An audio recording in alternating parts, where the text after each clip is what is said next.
실제 화자가 2명입니다. 그래서 이 2명을 이름을 붙일 겁니다. 처음 말하는 사람을 감녀라고 할 거고요.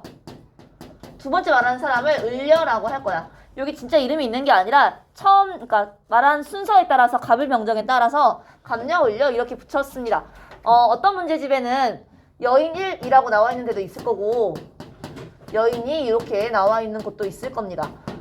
보통은 감녀, 을려라고 이야기하는데 요즘 나오는 문제집들이나 자습서들 보니까 여인 1, 여인 2 이렇게 해놓더라고. 선생님은 감녀, 을려로 설명하겠습니다. 자, 그러면 여기에서 중심 화자라고 해야 되죠. 사연의 주인공. 여기 사연의 주인공은 누구예요? 감녀일, 을려. 그쵸. 두 번째 대답해준 사람이 그 화자, 이 사연의 주인공이죠. 그러면 을려가 처한 상황은? 쫓겨났어요. 어디에서? 궁에서 쫓겨났죠. 자, 궁에서 원래는 옥황상제가 관할하던 천상백옥경이라는 궁에서 있었는데 그래서 거기서 옥황상제의 미움을 받아서 쫓겨난 거예요. 그래서 이거는 임과 이별했다.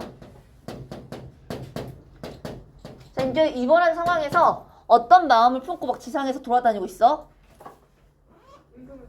임금을 그리워하는 마음을 가지고 있습니다.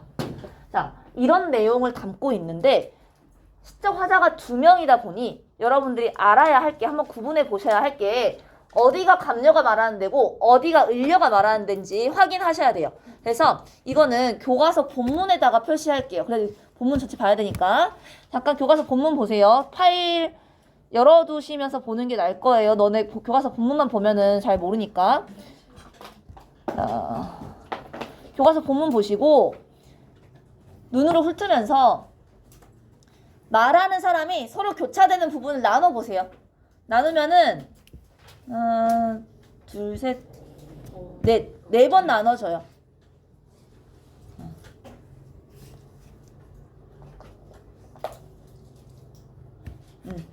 네 번 나눠져요. 어디가 감녀가 이야기하는 거고 어디가 을려가 이야기하는 건지 한번 나눠보세요.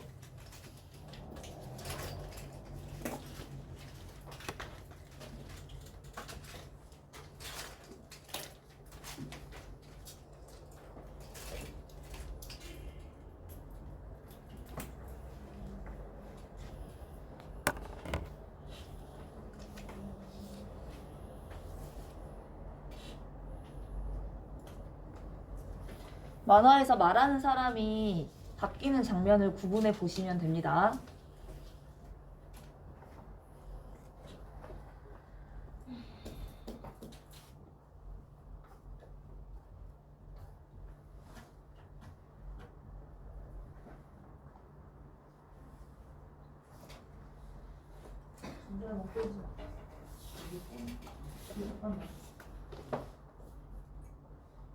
아무것도 안 했어.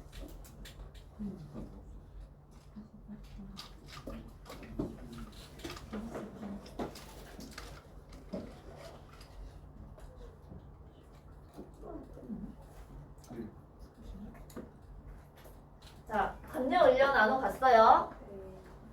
처음 말한 사람이 감녀라고 그랬죠. 그러면 화면에서 보면서 교과서 보면서 봅시다. 대가는 격악시 본뜻도 한뎌이고가 감녀가 말하는 부분입니다. 감녀가 어디까지 말했을까?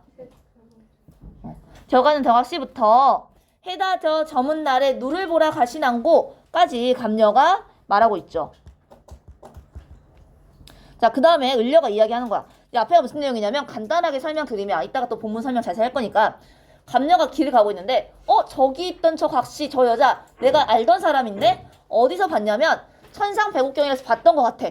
근데 왜 하늘나라가 아니라 여기에 있지? 그것도 해가 다 석양이 저물어서 이제 날이 다 어두워지니까 금방 집에 들어가야 되는데 이 시간에 왜 저기 있지? 라고 물어본 거야. 그랬더니 을려가 어와 내여이고 인해사설 들어보. 그렇구나. 감녀 너로구나. 내 얘기 좀 들어봐. 내가 왜 여기 있냐면 하면서 대답을 하죠. 어디까지가 을려의 대답이에요? 타시로다까지죠. 내가 왜 여기 있냐면 이러저러서 저러저러 이렇게 돼서 내가 님이 나를 보고 찍어가지고 내가 님의 사랑을 받아서 내가 님한테 사랑을 했는데 그게 너무 과해가지고 애교와 교태를 너무 심하게 부려서 님이 날 싫어하게 되고 그래서 내가 차여가지고 이렇게 됐어. 그래서 이거 생각해보니까 다 내 탓인 것 같아. 이렇게 자책을 하니까 감녀가 글란 생각 마오 이렇게 얘기하죠. 그러면 감녀의 목소리가 글란 생각 마오부터 어디까지일까요? 자, 감녀가 글란 생각 마오까지가 감녀의 목소리입니다. 그 그림 보면은 감녀가 을려를 이렇게 안아가지고 톡톡톡톡톡 해주는 부분이 있고 그 다음에 다른 여자 분홍색 저고리를 입은 을려가 막 열변을 토하면서 흥분하는 장면이 나오거든. 두 번째 컷에. 자, 거기 맺힌 일이 있어이다 부터는 을려가 이야기합니다. 그래서 을려가 마음에 맺힌 일을 내가 얼마나 마음이 슬프냐면 얼마나 이미 그립냐면 나 이런 것도 해보고 저런 것도 해보고 저런 것도 해봤어. 근데 다 해도 다 못해. 그래서 난 이렇게 될 거야. 자, 을려의 목소리는 어디까지일까요? 비첼이라까지. 다음 페이지에 내가 이렇게 저렇게 하면 안 되겠네? 차라리 시어디어 차라리 죽어서 임을 멀리서나마 볼 수 있는 나궐이 돼서 임 방 안에 비추겠다. 임을 멀리서나마 보겠다 하는 이 부분까지가 을려의 목소리였습니다. 그래서 나궐이 된다고 하니까 감녀가 너무 딱한 거야. 그래서 나궐은 멀리서만 보잖아. 너무 안타깝잖니.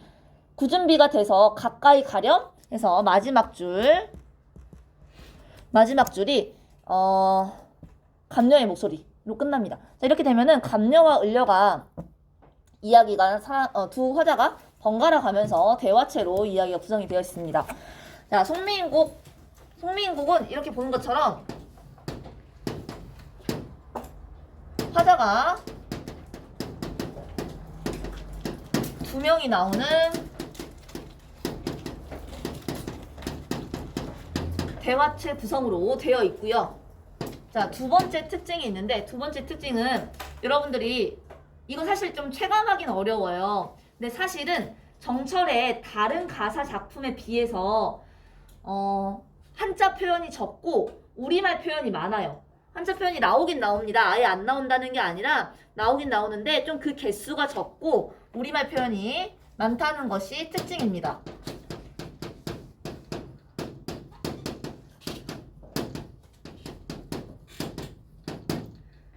그래서 정철의 다른 작품인 삼해인국과 비교가 많이 되고 우리도 나중에 학습지로 같이 비교해서 볼 건데요. 삼해인국과 비교해서 송미인국이 문화사적, 국문화사적 가치가 조금 더 높다고 평가되고요. 그래서 요즘에는 삼해인국보다 송미인국이 교과서나 문제로 많이 다루어지고 교육 내용으로 많이 다루어지고 있습니다. 자, 그러면 정철이 어떤 사람인지 알아야지 이 작품을 좀 해석하는 데 수월하겠죠. 정철이란 사람은 선조 때 관리였습니다. 선조 때 신하였는데 서인의 대표자여서 당쟁에 유독 많이 휘말리던 사람이었어요. 그래서 당쟁에 휘말리면 유배 갔다가 좀 잠잠해지면 다시 돌아오고 또 다시 당쟁에 휘말리면 유배 갔다가 또 돌아오고 유배와 벼슬을 번갈아 가면서 하던 사람이었고요. 그러다 보니 유배 갔을 때 뭐 자기의 잘못을 반성하거나 혹은 훗날을 도모하면서 이렇게 얌전히 있었으면 좋았을 텐데 참 생산적이게도 작품들을 굉장히 많이 썼습니다. 자, 그 중에 하나가 삼해인국입니다. 삼해인국과 송미인국을 보면은 제목이 되게 비슷하게 생겼죠? 네. 공통된 단어가 들어가죠? 뭐가 들어가요? 미인이라는 단어가 들어갑니다. 고전문학에서 미인은 임금을 뜻합니다.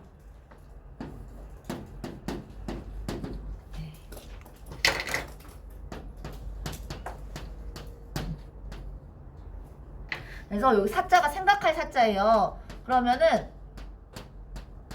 삼해인국은 임금을 생각하는 노래가 될 테고 이거 다음으로 쓰여진 게 일단 여기까지 쓸 거야. 다 쓰고 찍어. 안 보여서 그래요? 네.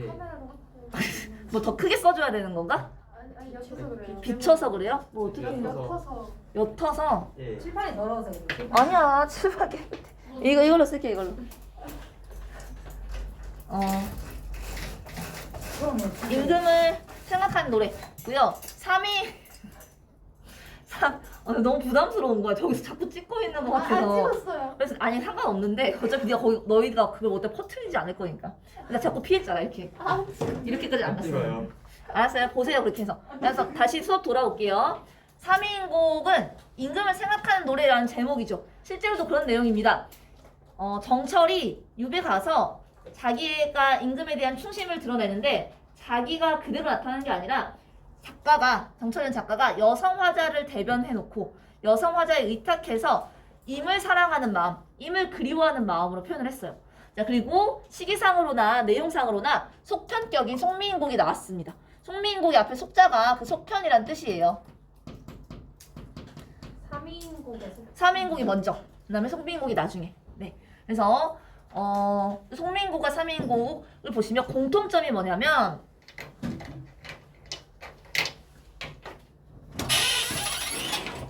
삼인곡과 송민곡은 모두 여성 화자가 나오고요. 작가는 남자예요, 정철. 근데 여성 화자가 나오는 거예요. 그런 작품들이 많죠. 우리 김소울의 진달래꽃도 그랬고 한영문의 수화비밀 작년에 문제에서 풀었을 때도 그랬었어요. 그래서 여성 화자가 나와서 이 여성 화자는 임과 항상 이별해 있습니다.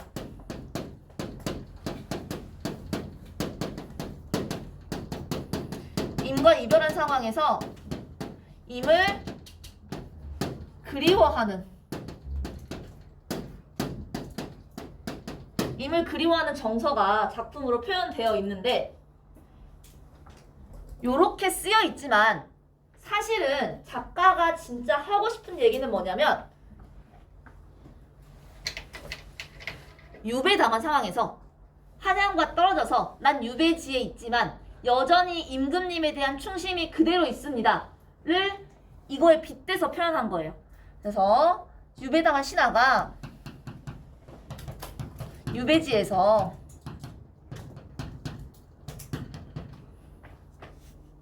임금에 대한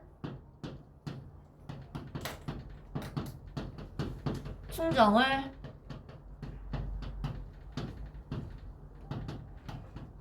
노래합니다.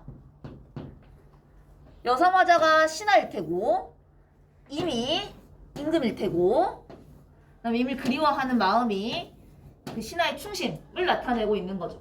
자, 이렇게 유배당한 신하가 임금님에 대한 마음을 여성 화자에 의탁해서 표현한 노래. 자, 이런 류의 노래들이 고려 후기부터 고려시대 때부터 조선시대 전체까지 굉장히 많아요. 이런 내용의 노래들을 묶어서 준서야 뭐라 그럴까 준서야?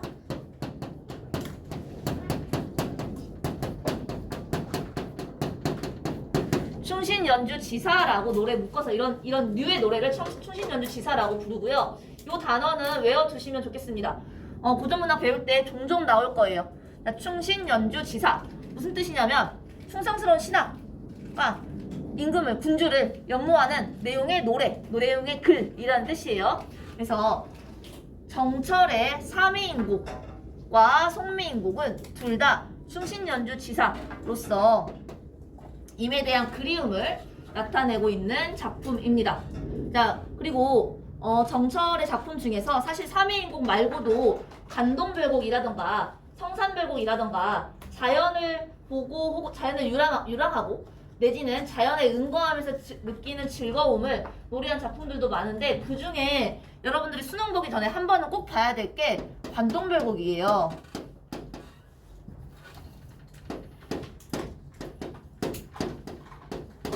관동별곡은 기행가사예요. 여행하고 쓴 거예요. 어딜 여행했냐면 금강산을 여행했습니다. 그래서 너희도 어디 놀러 가고 나면 인스타그램 때 사진 찍어가지고 이렇게 쓰죠. 글 쓰지. 짤막짤막하게. 그런 것처럼 자기가 본 것을 사실적으로 묘사하고 거기에 대한 자기의 생각이 붙어있고 또 이동하면 이동한대. 또 사실적으로 묘사하고 자기의 생각 붙어있고 거기에서 임금에 대한 충심도 나타나고 신하로서 혹은 관리로서 백성들을 얼마나 잘 다스릴 것인지 민심에 대한 마음도 나타나는 그런 작품이기 때문에 굉장히 중요한 만큼 어렵고 중요한 만큼 길어요.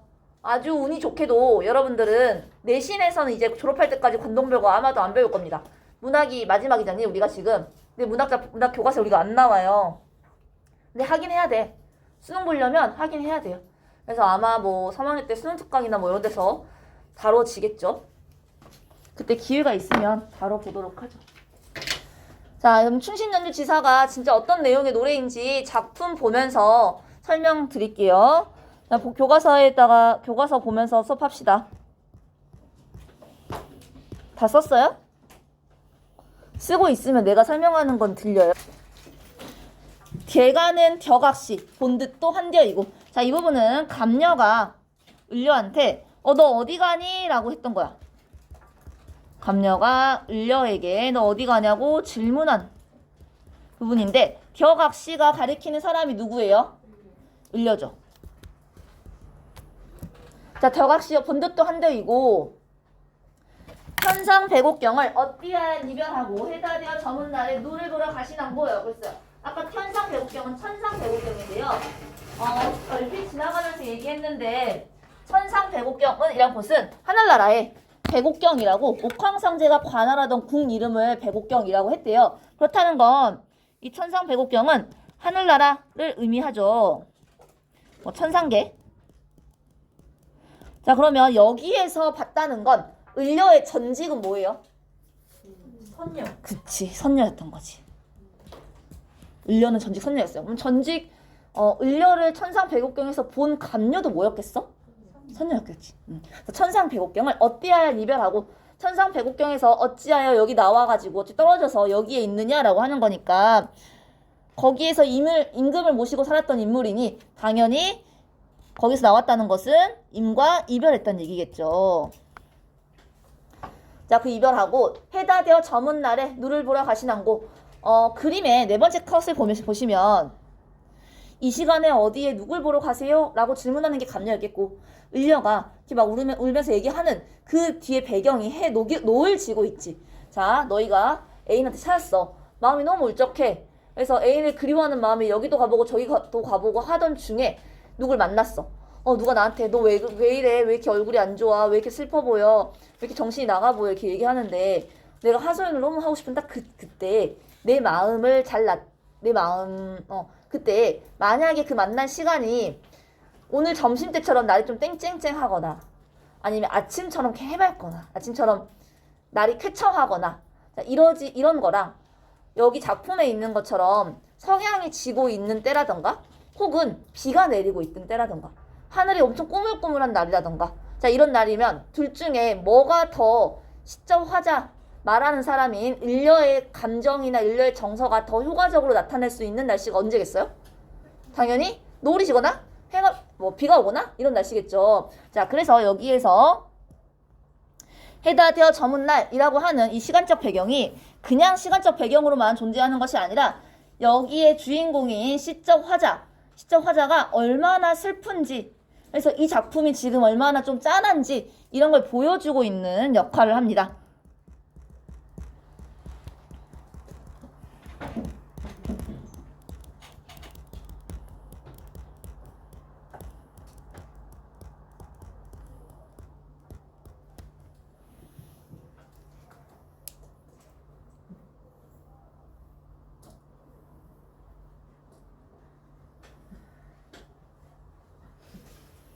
자, 여기까지가 우리 이 작품의 표면적인 의미를 한번 정리해 본 거예요. 근데 이 작품이 유배당한 신하인 정철이 쓴 작품이죠.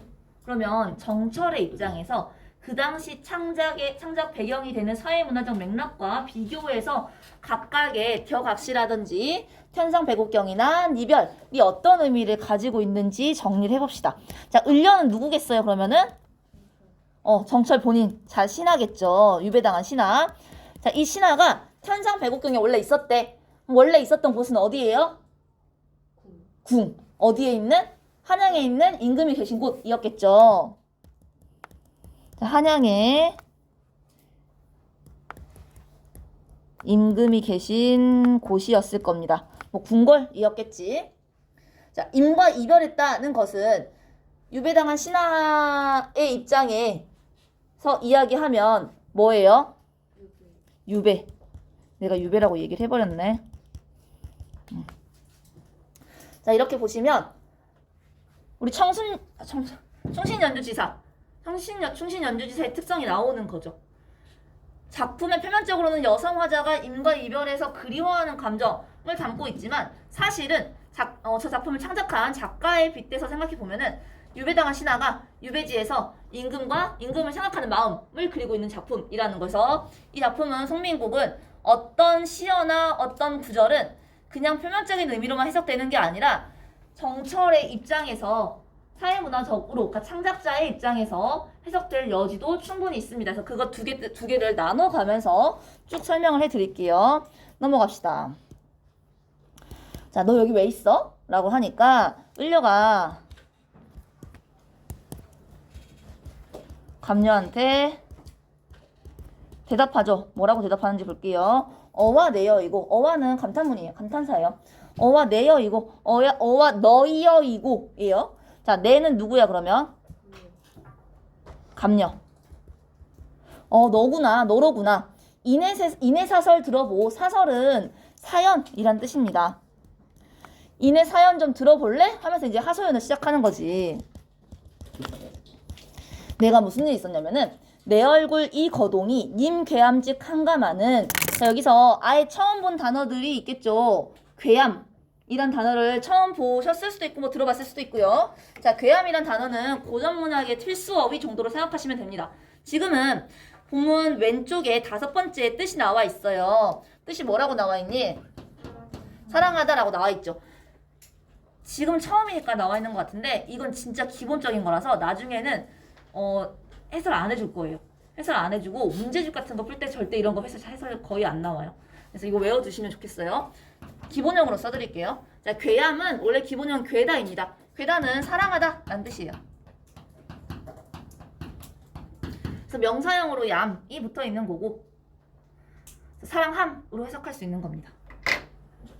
그래서 내 얼굴과 이 거동이, 내 얼굴과 이 거동, 나의 모습이 님이 사랑할만 한가만은, 사랑할만 한지 잘 모르겠는데 님이 날 당연히 사랑하지, 내가 이렇게 예쁘고 이렇게 몸매가 좋고 이렇게 착한데가 아니라 님이 날 사랑할 만큼 내가 어떤지 모르겠는데 어쩐지 날 보시고 내 로단 여기 실세 어쩐지 날 보시고 너로구나, 네가 내 사랑이로구나 이렇게 찍어서 나도 님을 믿어서 군 뜻이 전혀 없어서 별다른 마음이 따로 없고 뭐 딴 생각을 품지 않아서 이런 뜻입니다.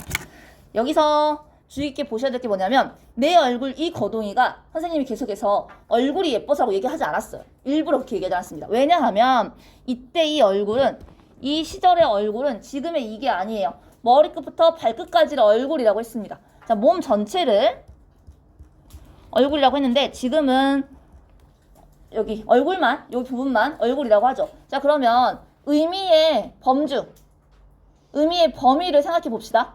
의미가 어떻게 된 거예요? 축소된 거죠. 그래서 내 얼굴이라고 하는 게 진짜 예뻐서 라기보다는 내 모습과 몸매라고 하면 좀 그렇다. 내 모습과 내 거동이 움직이는 자태가, 나의 태도가 이런 게 이미 나를 사랑할 만한지, 어쩐지 이미 나보고 너 내 스타일이야, 나랑 오늘 사귀자, 오늘부터 사귀자, 너 오늘부터 내 침소에 들거라 이렇게 해가지고 나도 님을 믿어서 님이 그렇게 나를 사랑해 주니 당연히 나도 님을 믿어서 나의 온 마음을 바쳤는데 나도 님을 믿어 군 뜻이 전혀 없습니다. 자, 임에 대해서 내가 순수한 사랑을 다 보였습니다. 자, 임에 대한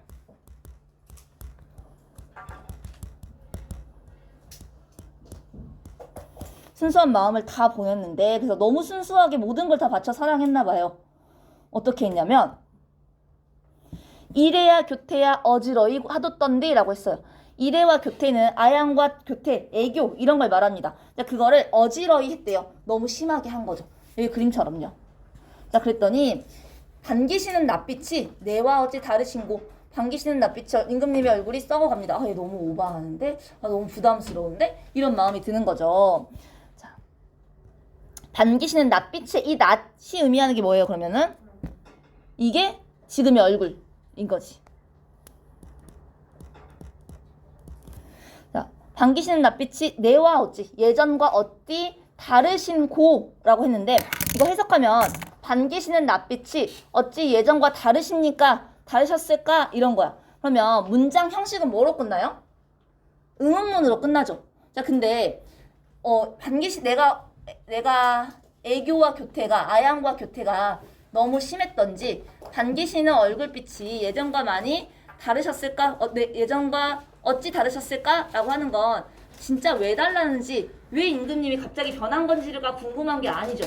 그걸 물어보고자 하는 게 아니죠. 자기 마음에는 왜 그게 달라졌을까? 하는 안타까움이 있는 건데 문장 표현을 뭘로 한 거예요?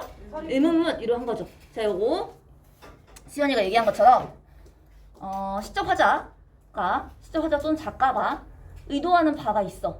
근데 이거를 강조하기 위해서 의문문의 문장 형식을 빌려서 가짜 질문을 하는 걸 우리 뭐라고 해요? 서리법이라고 하죠. 이거 방금 서리법이라고 대답했잖아. 자, 선생님이 그런데 니은 신고에다만 동그라미 쳤어. 니은고에다만. 왜 그러냐면 작품에서 서리법인 줄 알려면 일단 기본적으로 저게 의문문인지 의문문이 아닌지 알아야 되죠. 그런데 우리가 중세국어 배울 때 불행히도 의문문, 그러니까 문장 형식은 배우지 않았어요. 그래서 간단하게 몇 개만 의문문의 문장 형식을 보여드릴게요. 의문 종결어미가 어떤 것들이 있는지만 적어 드릴게요. 옆에다가 이렇게 조금 적어주고 공부하세요. 중세국어의 의문문은 저기 있는 것처럼 뭐뭐 인고, 뭐뭐 읽고 이렇게 니은 받침으로 고가 끝나거나 리을 받침으로 고가 끝나거나 또는 가로 끝나거나 또는 랴로 끝나거나 더 다양한 의문 종결 어미가 있는데 우리 홍민국 배울 때는 이 정도만 일단 알아두셔도 이게 의문문이구나 하고 아실 수 있습니다.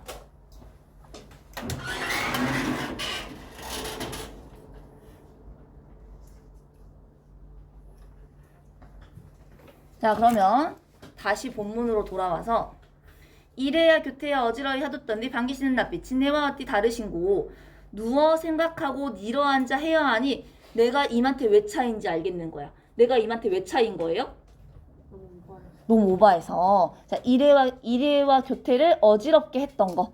이게 임과 이별한 이유입니다.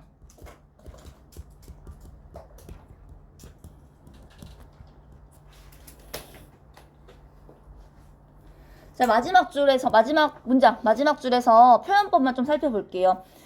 누워 생각하고 일어앉아 해야 하니가 사음보 중에 두음보 이렇게 끊어볼게요. 이렇게 끊어보면은 문장의 형태가 비슷하고요. 문장 구조가 비슷하고요. 두 개가 짝을 지어져서 문장에 읽을 때 시가를 읽을 때 리듬감이 생기고 또는 시적 화자의 의도를 강조하는 그런 효과까지 볼 수 있는 이런 표현법을 뭐라고 하지? 비슷한 문장 구조가 짝을 이루어서 리듬감을 만드는 거. 대꾸법이라고 하죠. 대꾸법이 쓰였습니다. 송민곡이라는 가사 갈래는 사음보입니다. 이거 맨 처음에 할 때 그 앞부분에 한국문학의 특징 할 때 잠깐 언급했었죠. 사음보예요. 한 줄에 4번 끊어 읽는다는 얘기죠. 그러다 보니 이래야 교태야 어지러이 하뒀던디 반기시는 낯빛이 내와 어띠 다르신고 누워 생각하고 이거 안 해도 돼요. 너네 하면 지저분해질 수도 있어요. 이러한자 해야 이렇게 네음보씩 나누잖아. 이렇게 되면 보통 앞에 2개 뒤에 2개 뒤에 2개가 짝을 이루어요. 이 짝을 이루는 것들 중에서 어떤 구절들은 대꾸법이 이렇게 많이 쓰인 게 있습니다. 여기만 있는 게 아니라 대꾸법이 종종 많이 쓰여서 설명해드리고 넘어가는 거예요. 또 나중에 대꾸법 나오면 설명드릴게요. 자, 그래서 누워 앉아 생각하고 누워서도 생각해보고 일어나 앉아서도 헤아려 보니 내가 임한테 너무 아양과 교태를 어지럽게 했던 게 이게 내가 차인 이유로구나 라고 생각을 해. 자, 그렇게 반성하고 나니까 내 몸에 지은 죄 외같이 쌓였으니 라고 했어요. 여기서 외는 산이에요. 산. 여러분은 한문 배울 때 외산이라고 배웠어요? 산산이라고 배웠어요? 외도 산산도 배웠어요? 그럼 이건 알겠네. 자, 산같이 쌓여있다 라고 했어요. 자, 산같이 쌓여있다. 자, 산같이 쌓여있다. 자, 보조관념 뒤에 같이나처럼이 붙어서 비유적 표현. 어디에 빗대서 표현하는 거? 무슨 법? 비유법 중에 지유법.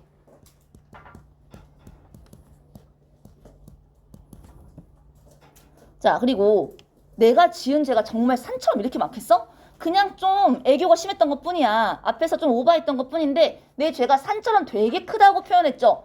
요만한 걸 유망다다고 표현했어요. 어떤 표현법이 쓰인 거예요? 과장법. 이제 표현법은 다 마스터했구나 너희.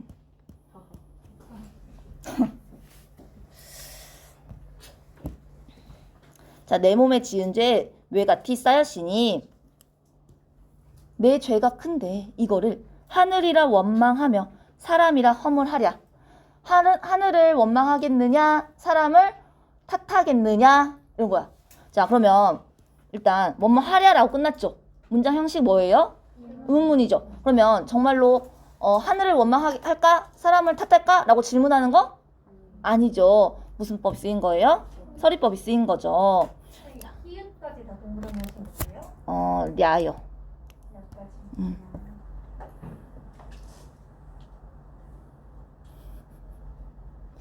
자, 하나 더. 앞에서 했던 것과 마찬가지로 하늘이라 원망하며 사람이라 허물하랴. 비슷한 문장 구조가 반복돼서 나오고 있습니다. 그래서 짝을 이루어서 리듬감을 주고 있죠. 무슨 법? 훈식아 뭐라고? 훈식이 뭐? 무슨 법?